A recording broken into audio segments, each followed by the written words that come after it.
What's up, guys? It's Nims Reviews here.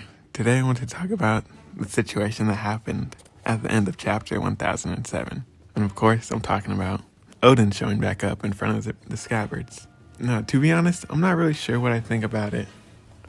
I don't know whether I think he's alive, if he's not. But I do know what I think is best for the story, and that's what I want to talk about today. To put it as frank as possible, I think it's best if it actually is Oden. Now, you might be asking, what do I mean by that? Why would it be good if Oden came back to life after giving such a beautiful death scene? Well, does he have to be alive if it's actually him? Could it be some sort of astral projection? Could it be temporary? Or could it be anything? Spirits, we know that the Fire Festival is about celebrating the dead, or kind of like a memorial for him. So could it be some way involved with that? I know a lot of people are talking about that. I'll get into why I think, or what I think is the best option later. But let me tell you why I think it actually being Oden and not some sort of trick is the best situation. First of all, I don't think any of the other explanations for this make a lot of sense narratively. Like, they might make sense as in it can happen in the story, but would it do anything for the story that can be impactful, that can mean anything, that could affect the arc or the whole story going forward? I don't really think so. Like, if it's Conjuro, what is it? Was he helping them, or is he doing this to trick them? If it is Conjuro, I don't like the idea of him switching back to the Red Scabbard side. A lot of people think, he had a change of heart. I don't really get where people are getting that from, because we have not seen anything showing that he might even kind of like regret what he did by betraying them or being a double agent. So if it is him, I would like it to be him trying just to mess with them, to like get in their head so they won't try to come back and fight Kaido or ruin their plan. Or I think he could be scheming with Orochi, who I do think is still alive. I made a video on that if you want to check it out. I'll link in the bio. Not the bio, the description. I think it's a really good theory. And honestly, if Orochi's dead, I'd be surprised. And then what other options do we have? Katarina Devon, however you say it. Could be her. I don't really think it's her because we haven't really had anything showing that she could be in Wano now. Because we've seen the break in between, like the acts. We've seen her on Full Island, or the Pirate Paradise, whatever, with Blackbeard. And timeline-wise, I'm not sure if it matches up, because it's kind of hard to tell with everything happening, because what we see outside after and during the reverie isn't exactly where we were at in Wano. So I'm not sure how it links up in that. So if she would have been able to get to Wano fast enough. Also, we don't know how her fruit works. Would she have to have seen or touched or known Oden to have transformed into him?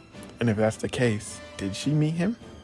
I mean, it's possible she was in level 6 and pulled down, so she was a big pirate.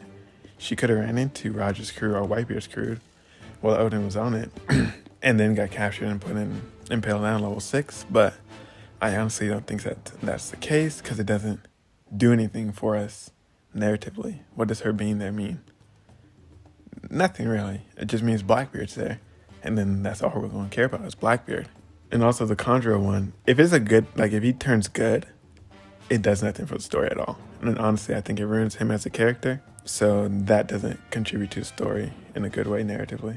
I think it could do something interesting with his character if he is still bad and he's just working with Orochi or something, to show that he's not just some idiot who we didn't need to worry about, who got off screen, one shot off screen basically, and that he's actually competent and is a real threat this arc, because up to this point he hasn't been. So that could be a good thing. And then some people think it's Onimaru, the fox, the Kitsune from, I think it's Ringo, the Ringo region of Wano, the one who was fighting Zoro and took Shusui back from him, the one who turned into a big dude with all the weapons, who was collecting them. Yeah, him. I mean, I could see it being him, but we haven't been shown that he can transform into anything but the form we've already seen.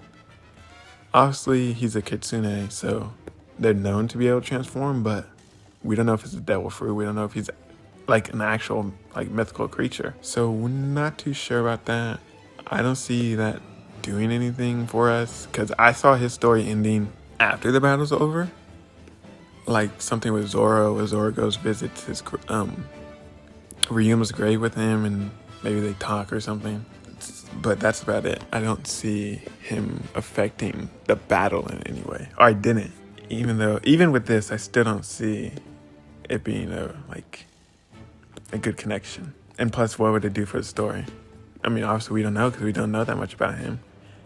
And we don't know what he'd be doing. And if he came here, he'd obviously be coming with Hiyori, which would mean Hiyori was the silhouette we saw healing them, and then he transformed into Oden for some reason. Maybe he thinks it would give him like inspiration to keep fighting. I don't know. Whatever it is, it just doesn't make too much sense to me. And then there's the case of it just being Oden, alive in the flesh. Now, there's a few ways they can go about it. If he's alive, was he alive this whole time? Was he around for 20 years? People have been saying that, and it's just not possible. He looks the exact same age he was during the flashback, and 20 years would have passed, so he'd look a lot closer to like what Rayleigh looks like now. So I don't think that's even a possibility. If it is Oden, it's something like I'm going to say later, or he was brought forward in time. Or there's also, he could have been brought back to life, but I don't think Oda would ever do that. So if he was brought forward in time, then Toki would be here as well, I'd assume, because that's what that silhouette would have been. But does that make sense in any way? How could he be here now, but also have died in the flashback? Some people are saying maybe Toki found a way to reverse time, or maybe she can reverse time for other people, like send people back, which I would be okay with if she sent Oden into the future. He does whatever he does in the current storyline, which we are about to see if it's actually him, and then went back, had the Hour of Legend, boiled in the oil, and got shot in the head by Kaido and died. Because it wouldn't really take away from his death or anything, and it would still give him a chance to participate and see what the future is like. And it also makes sense because it will tell us how it seemed like Toki knew what was going to happen in the future. Because we've never been told that she had like some clairvoyance or some sort of foresight into the future with her power, just that she can go into the future and send people into the future. Now, maybe she awakened her power and she got clairvoyance and she's able to send people back as well, but I'm not too sure. Now, I think something that'd be much more interesting and kind of expand the world of One Piece in a way that it hasn't been before by Oda is if it's some sort of spirit thing. Because we know the Fire Festival, it's like to like commemorate the dead, to celebrate the dead. So what if somehow, because of this taking place during the Fire Festival, Oden's spirit was brought back? Maybe he's he still had something left to do in this world, so he wasn't able to like go into like the afterlife or whatever. Because we know with Brook that there is some sort of afterlife that you go to, because we saw his soul going somewhere and then he was kicked out because of his revive fruit. So he wasn't allowed in the afterlife. Maybe if you still have something left to do in this world, you're not able to pass on in something, so his spirit is back to help with the war. I don't know if he physically would be able to help, or if he can just talk to them. He can spook Kaido some way. I don't know, honestly. I just think it's much more interesting than all the other possibilities, and it's something new and something more. It wouldn't ruin anything. It wouldn't take away from the flashback. It wouldn't take away from his death. It wouldn't take away some threat from today. If it's actually Oden, then we have Oden on our side. But if it's just a spirit, then it won't take away any of the trouble we're in. Like, the Straw Hats are still in trouble. It's just Oden's here to say something. Now, what could he possibly be doing or saying? I don't know. Maybe he's just here to inspire the scabbards. Maybe talk to Momo, or an anti-Ori. Maybe talk to Luffy, because honestly, that would be crazy. Oden, Roger, Joy Boy, we've basically been shown they've all been waiting for Luffy. So it'd be crazy to see someone who actually knows what they're waiting for see Luffy and kind of fulfilling his destiny. Because the only other person up to now that we've seen know this is Rayleigh. And we saw how he reacted to Luffy. He knows Luffy's going to be the next Pirate King and the one to change the world. So imagine Oden. I just think that'd be crazy, really interesting narratively compared to anything else. I really hope it's not Oden back for good. I don't want to leave Wano and Oden's just sitting there as the new Shogun. Like, we've had all this build up from Momo to grow into a man, grow into the person who could live up to his father as the Shogun. So why do all that if we're just going to bring Oden back? Oda would never do that. So he's definitely not back for good. I know that for sure. He's not back for good. Whether he's back physically or spiritually or just temporarily. Or, like I said, if it's one of the other possibilities, if it's a trick, a disguise, an illusion, some ninjutsu, some devil fruit, whatever it is, Oden's not back. And honestly, I don't know what to think about this chapter. I liked it. I liked everything that happened with... But yeah, I don't really know what to say.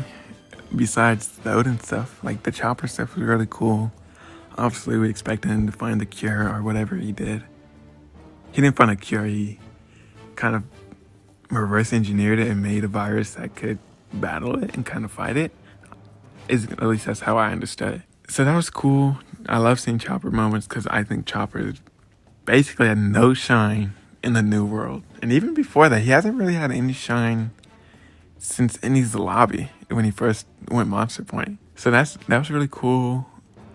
Marco obviously was cool. Hirogoro was whatever, I guess. And then Momonosuke transforming into a dragon again. I think Yamato and Shinobu seeing it for the first time. Definitely Yamato. I don't know about Shinobu. That's definitely gonna... The CP0. They talked about his devil fruit. So we finally learned about... Like, Kaido was experimented on and his bloodline elements or whatever was extracted by Vegapunk, and that's how they made Momo's devil fruit. Most people in the community have theorized this. Like, it's a very widespread theory. I don't know who came up with it first. Probably just a lot of people connecting dots. Because we saw the logo at Punk Hazard. And we knew Kaido was captured. And we knew in some facet you had to get an element from whatever to put into the devil fruit so it can get it. So it's interesting that we finally got confirmed it was Kaido. That's how, like, they didn't get a real dragon's DNA or bloodline element.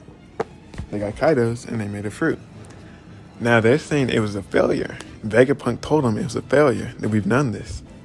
But we don't know how it failed. Because compared to all the other, like the smile fruits, I'd call it a success. Especially since it's one of the most powerful devil fruits that it's trying to be like a clone of. And we don't know if, like, the transforming, not being able to control it, is that just Momo or is that the devil fruit? Because if that's the devil fruit, okay, it's a failure. But it's still better than all the smiles, I think. But if it's just Momo not being able to control it, then that's definitely not a failure. So I think that's really interesting. And I think he's pointing this out because Momo's definitely going to do something with that power. A lot of people are theorizing he's going to hold up Onigashima and stop it from falling on the flower capital. What I think is really cool and would be kind of a nice, like, callback to Oden holding up the scabbards. So like a callback to an Hour of Legend. But Momo would have like some version of it. Maybe a bigger feat for a shorter amount of time. Because he's not holding up Onigashima for more than a minute. Honestly, more than 10 seconds. But I definitely think something interesting can come from it. And I'm really hyped to see where it's going from here. The next chapter is coming out in a few days, 3 days. It's Tuesday right now. So I hopefully will make a review on that. And I'm going to order my mic soon. I have the money. I just need to place the order and get it. So I'll sound better. I'll make more videos more consistently. Hopefully, if I can get the time to do so. But yeah, let me know what you guys think about what happened this chapter with Momonosuke, but mostly Oden. Do you think it's really Oden? Do you think it's alive? Do you think it's a trick? Who do you think it is? And how do you think this is going to play out for the rest of Wano? Anyways, thanks for watching. Don't forget to like, comment, and subscribe. I'll see you in the next one. Later.